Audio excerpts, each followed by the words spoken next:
මහ බැංකු බැඳුම් කර වංචාව සම්බන්ධයෙන් සොයා බැලීමට පත් කරන ලද ජනාධිපති කොමිසම් සභා වාර්තාව මගින් කරන ලද නිර්දේශයන් ප්‍රකාරව අපරාධ පරීක්ෂණ දෙපාර්තමේන්තුව විසින් වැඩිදුර විමර්ශන සිදු කිරීමෙන් අනතුරුව පහත සඳහන් ආයතන සහ පුද්ගලයන්ට එරෙහිව නීතිපතිවරයා විසින් අධිචෝදනා ගොනු කර ඇත.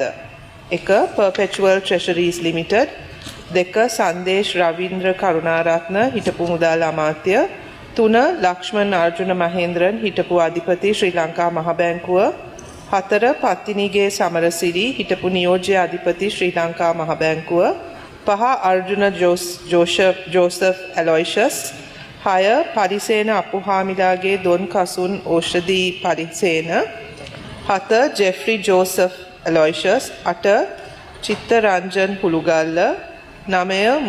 මුත්තුරාජා සුරේන්ද්‍රන් 10. අජාන් ගාර්දියේ පුංචි හේවා 11. බඳුගොඩ හේවා ඉන්දික සමන් කුමාර ප්‍රධාන අලෙවිකරු ඉදිරි කාර්යාලය සේවකාර්ථ සාධකාර මුදල 12. සංගරපිල්ලේ පදුමනාපන් ජ්‍යෙෂ්ඨ කළමනාකරු රාජ්‍ය ණය දෙපාර්තමේන්තුව